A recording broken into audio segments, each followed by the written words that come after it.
You're watching Cable 8, Greensboro Community Television.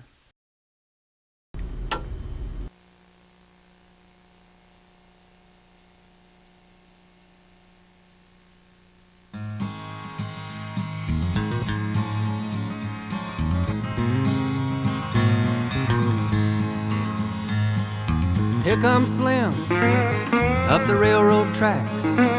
Say I'm a hard-living, hard times man that don't look back. Guitar Slim, guitar on his back. Community Voices is an innovative project to preserve portions of Greensboro's history through videotaped interviews of local people. Stories about the lives and experiences of a variety of residents will provide a valuable supplement to the more traditional tools of history: books, diaries, photographs, documents, letters, and newspapers. I want the man who is telling the story to tell it not as he would to a reading public or to a confessor. He should tell a story to himself, embodying his adventures and experiences and opinions. Greensboro, during the 20th century, was a time of social change. The voices we will hear from in this segment took on various roles during a period of Jim Crow laws and segregation. Some taking part on the forefront and others working behind the scenes, each playing an equally important role in the movement for equality. These are just a few of the stories told from folks who had taken a stand and made a difference in our community. This is the story for them to tell. This is Community Voices. I came to Greensboro in 1962-63. I was promoted to branch manager by this company I was working for. I was living in Charlotte. And so this is how I got to Greensboro. I came to A&T before I finished high school. We had an organization called New Farmers of America. In those days, the white students were Future Farmers of America, and the black students were New Farmers of America. We had two separate organizations, and the New Farmers of America students came to came to Greensboro to A&T for our divisional and statewide meetings. Well, of course, I grew up in Greensboro. Father being a minister, pastor, they always looked upon us. They used to say that the ministers have the worst case in the community. But we all, I think, did very well. Had four of us to go to college almost within the 3-year period. In fact, one year had four of us in college at Shaw at the same time. And he was able to manage. My mother died. All of us were small. I was 13, the oldest one. So he was successful in getting us to behave ourselves, so to speak. And I developed it the 4 years I was there. I met my wife Shirley there, and we married in Greensboro. And actually, she was teaching in the Greensboro Public Schools at the time. So there really was no question about where we were going to reside once I finished law school. Well, I'd gone around and thought about going out to Detroit and practicing, and New Haven, and then I decided, after visiting these towns, I decided that Greensboro was my town, and that I was coming back here where my folks were and where my father probably needed some help. You know, he had been practicing quite a few years, and that's what brought me back. To watch Market Street and all those dilapidated houses, to find a city where there was no ghetto, so to speak. As there was ghetto, you couldn't see it because all those buildings was torn down, and I got a chance to see that better after leaving Greensboro. well, at that time, of course, you had fewer churches, and the church was the center of the community. Most of the activities were centered in the church. At that time, they could not use school buildings, as I recall. the church was a center for meetings, community meetings and whatnot. To come to Greensboro, a big city with sophisticated people, before at my hometown, all you saw was hogs and mules. We had more cows, and maybe 10 or 12 times more cows than we did people. So I'm used to seeing that, and come to see people all dressed up and doing business and going to the stores and seeing all those clothes and all those things there. I mean, it was mind changing. It was a whole different situation. Well, Greensboro, well, that time had grown considerably. When I was first growing up here, able to realize what was going on, it was a city, I guess, of 25,000 people. But I love living in the South. I really do love living in the South. There's a lot of nice things about it. But I was certainly shocked by segregation when I came here. I'd never seen anything like that before in my life. They had to ride in the back of the bus, and all of that was going on, to go upstairs in the movie houses, and that was all going on when I came here. That was very distasteful and very shocking to me. The last few days in Greensboro have brought back terrible memories to my mind. It was only 23 years ago that I was fortunate enough to escape Hitler's persecution. As the events of those years are once more recalled by events here, I find parallels that I never dreamed could happen in this land, claiming to be one of liberty and democracy.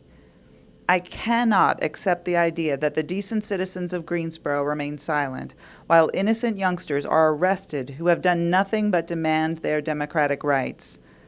What do they want? They want merely to fully share in the blessings which this country so generously endows on its citizens. Why should anybody be excluded from any place of public accommodation? Chamber folks took me on a tour of Greensboro. And they did exactly the same, Mr. Monnier, as maybe your Aunt Susie might have done when company was coming.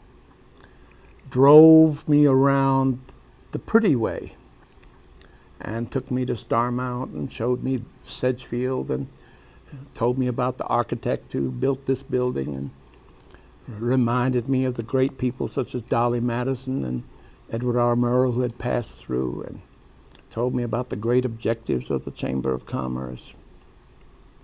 But black people were invisible. I didn't see any of the black community, and I started asking questions about it. Well, you have to remember, for me, I came from a very segregated place. I'd never gone to school with anybody other than blacks. We were called colored then, and now we're African American. But that didn't bother me. I used to go on the back. You get on the back of the bus. You used to go in the cafeteria, and there on Market Street, they had a theater, and in the theater you would go upstairs and that type of thing. So it was not much different from where I was from home. He's a very courageous person for a minister at that time. They were very fearful, but I think he had a lot of courage. He taught his members to be respected. Ladies, not to have the insurance collectors, these men coming with the hats on, demand to take the hats off, respect you. Not to come in and call you Mary and to make them respect you. It took a lot of courage at that time, I guess, because that was not something that most of them would do. When my daughter came home and she was crying, and the kids had been teasing her, saying she was other, and said, you're classified as another in elementary school. So what had happened, the teacher asked the kids, all the black kids, to raise their hand, all the white kids to raise their hand. And she could not get her count right. So she says, stand up. She counted again, and she was off by two students. And so she says, wanted to know who was the wise guys, and she was going to deal with them severely. That it was not funny. So my daughter, sitting there, first grader, eased her hand up and said, but Miss, you did not call American Indian. And that time she looked at her record book and says, oh, you're listed as other. and kids can be real cruel. And so she came home crying and all upset. We opened up a business here. I'll tell you, it was very challenging for us. It was not an easy task. We had some difficulties with the city. There was so much prejudice, and some instance in the business world. I opened up a place on Mara Boulevard, and then there was one guy that bought my product, and somebody told him and said, "Well, this is a black man made this product," and he became very prejudiced about it. He really tried to find everything he possibly could to get us out of the building, 107 North Mara Boulevard. We're down to the subway. And I'm about to move with you right now to, I think, probably one of the most memorable things in my life, painfully memorable. I've had occasion to think about what happened during the next few minutes hundreds of times in my life. And I suppose if there was any single thing outside of my family and the things that I mentioned to you that could have contributed to an insight, it was what happened at the train station. My aunt put the nickel into the turnstile. I came in behind her. And for those who don't know what that turnstile might have looked like, it was a series of posts with square tops where you put your nickel. And then there was the turnstile that you pushed the way that you would a revolving door, and it would snap around. And as I followed my aunt, this little boy, me, came in, and the end of one of the arms of that turnstile grabbed me by the collar of the neck. And I moved, my neck moving between the turnstile and the post. And I suppose that where it did that, it was maybe a half an inch higher than where my neck would be if I were standing on my feet. So I was sort of tiptoed as it pulled me around. And my aunt panicked and screamed, and the people around me gathered around, and there was an old man with a heavy coat, raggedy looking, dirty looking, who was African American. And while all these other people stood around panicking, he came up and got on his knees and held me like this and lifted me up and talked to me while somebody from the company, the subway company, dressed like a policeman, unscrewed something and got me loose. But before he did anything, that security man or policeman or whatever he was, I don't know what he was, but he was in a uniform, sort of the way a Pullman conductor might be dressed, chased that old man away and hollered at him and told him to get out of there.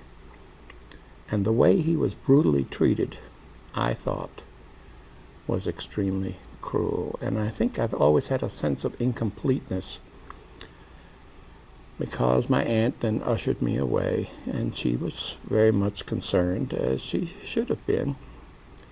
And she tried to distract me, and I guess everybody went about their business.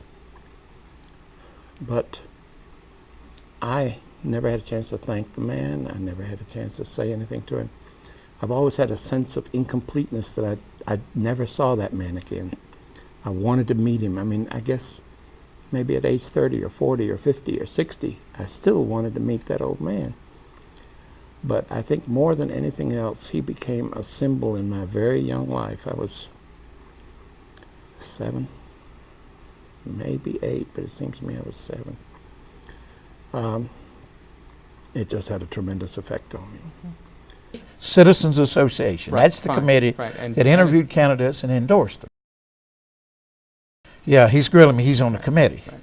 And I'm a Republican. And he was, oh golly, he was this, you know. And you were sitting there out in, and you've got about, at that time it was a large committee, seemingly about 50 people. And so I said, time out. And I says, Representative Henry Fry is the only candidate. And he was running then too. He's a pure court judge now, Supreme Court judge. But he was a candidate. And I said, he's the only one. I said, there is an Indian prayer that says, Great Spirit, grant me the power not to criticize thy neighbor until I walk in his moccasin. I said, outside of Henry Fry, I'm the only candidate that's walked a mile in your moccasins. And I related the story of upstairs, inadequate schools that I attended. And I started talking, and I said, by the way, how many of you have ever looked down the gun barrel of a Klansman and they've looked down yours? I said, raise your hand. Not one of them could do it. I said, I have. And then that changed. And then we started talking about the issues and everything. And so every time I ever ran, I was endorsed by them. And one of the expressions that they had in the schools, that's the public schools and the colleges, was that we got to get ready. That was the word. In any place you went, in any state you went into, you went to black school, the teachers would say, now you come on up here and learn to balance this equation, or you learn the binomial theorem, or you got to learn how to speak correctly without these great overtones of race in your voice. But we got to, and you got to learn this because we got to get ready, because integration is coming. It might not come next week, it might not come 2 years from now, but before you die, integration will be here. I was strong enough to go through anything. I didn't let nothing stop me, whatever. And we did not do it in an arrogant way. We did not do it in a protesting way. We felt that we could go through due process and find a way, and which was very tough. We believed in that. And I think the challenge, there was some challenge there, but each one of those challenges made us stronger to be able to build our business. And we kept on growing, and different things came up. So, of course, what happened, the Gillespie Park, of course, was all, segregated. And they had a little golf course for blacks. And he and some others decided to go to the Gillespie Park play. Of course, as a result, they were arrested. And of course, they took it to court. And then in the case of the schools, he was one person, I guess, who really initiated after the decision to take the case because they refused to. And then, of course, the hospitals. He was involved in opening hospitals because black doctors could not, at that time, practice as dentists. And, of course, he pursued that and took it to court and won the case. So he's opened a lot of doors. Schools were closed downtown. They were segregated. Okay. In fact, this is the thing that disturbed me when I used to go in there to carry reports, and I would see the kids and the adults swimming in the winter. And this disturbed me to the point that why couldn't we do the same thing for our kids on our side of town? Mm-hmm. So I perhaps sacrificed doing something for me personally, because at the time he asked me, what can I do for you? And I could have very easily said, I'd like for you to help me get a car. I'd like for you to do something for me personally.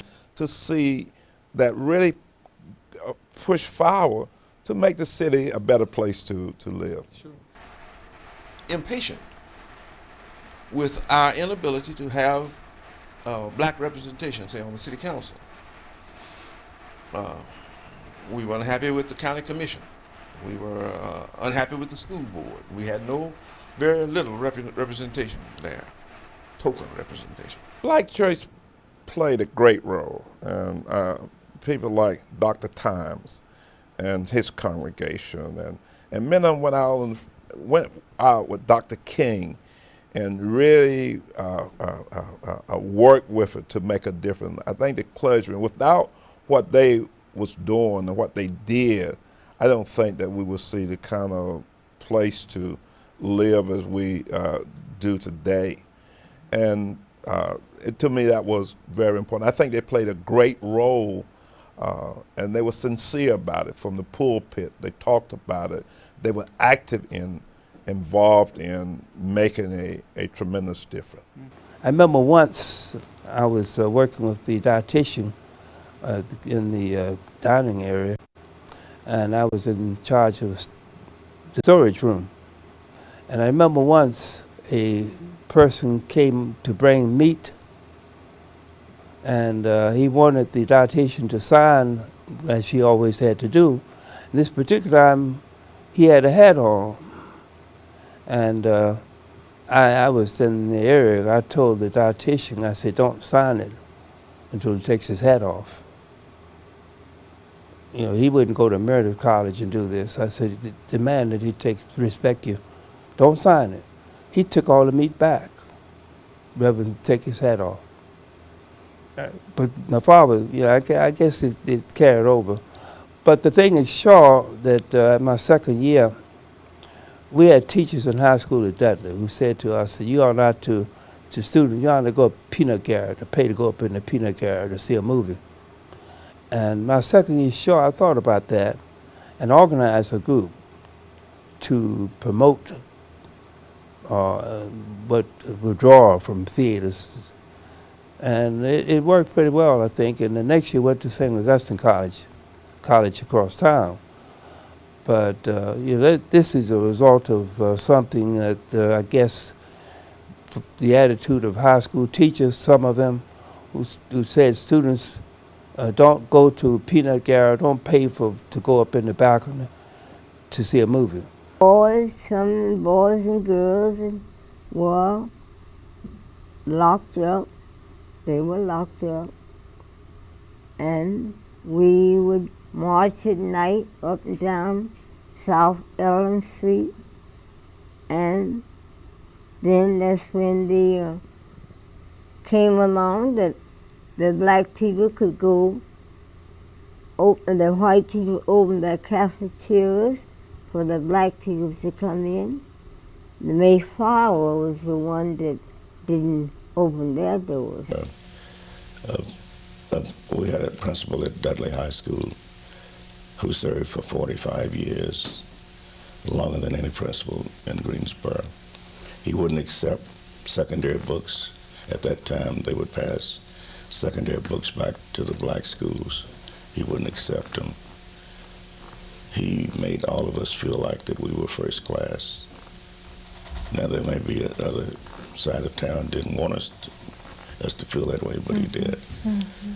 So right now, that's one of my things right now is to see that, and I've already helped to get his name on the stadium now. Topley. Okay. Topley. His name is on the stadium.